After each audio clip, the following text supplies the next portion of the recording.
पनौतीमा रहेको लिच्छवीकालीन आवरण शैलीको मन्दिर अज्ञान र अचेतनाका कारण आफ्नो सही स्थान र पहिचान नै गुमाएर बसेको पाइन्छ। पनौती सचितीर्थ त्रिवेणी धाममा तपाईहरूले यस मन्दिरलाई देख्नु नै भएको होला, जुन मन्दिर सिमेन्टेड नयाँ देखिन्छ भने यसको 4 दिशा मध्ये 3 दिशामा नारायण र 1 दिशामा गणेशको मूर्ति देख्न सकिन्छ। तर यस मन्दिरमा याद गर्नै पर्ने कुरा भने यसमा रहेको कलात्मक ढुङ्गाको थामहरू हो, जुन थामहरू आवरण शैलीको मन्दिरको रहेको पाइन्छ।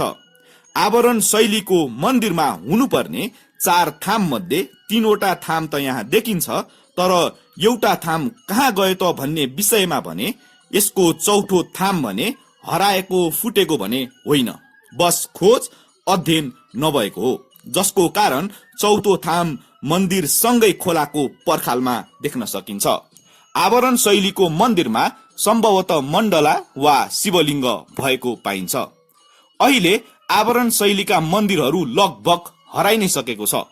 राम्रो अवस्थामा रहेको लिच्छवीकालीन आवरण शैलीको मन्दिर हेर्ने नै हो भने बनेपाको थानपति नारायण मन्दिर परिसरमा रहेको देख्न सकिन्छ। बनेपामा 2 वटा आवरण शैलीको मन्दिर देखिन्छ, जसमा एउटामा मण्डला र एउटामा शिवलिङ्ग रहेको छ।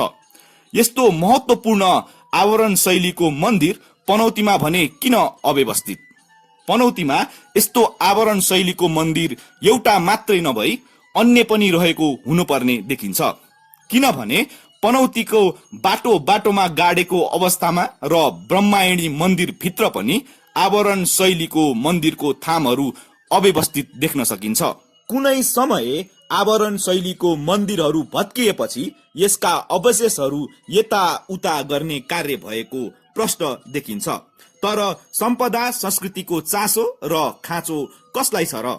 विश्व सम्पदामा सूचीकृत गर्ने भनेको वर्षौं भइसक्यो, तर वास्तविकतामा मन्दिर परिसरहरू र मन्दिरहरू नै सिमेन्टेड बनाएको छ। सम्पदा संस्कृति र मौलिकताको चाहिँ केही मतलब नगर्ने अनि वर्षौंदेखि विश्व सम्पदाको भजन मात्रै गरेर हुन्छ र? 7 गाउँमा भन्ने नै हो भने हेर्न र घुम्न लायक एउटै सहर यही पनौती बाँकी रहेको छ, तर यसले पनि संरक्षण नगरी अन्य 6 गाउँ जस्तै विनाशको बाटो पो रोज्ने हो कि भन्ने डर मनमा रहिरहेको छ। सम्पदा संस्कृति नै हाम्रो पहिचान हो र यसको संरक्षण हामी सबैको दायित्व हो। धन्यवाद।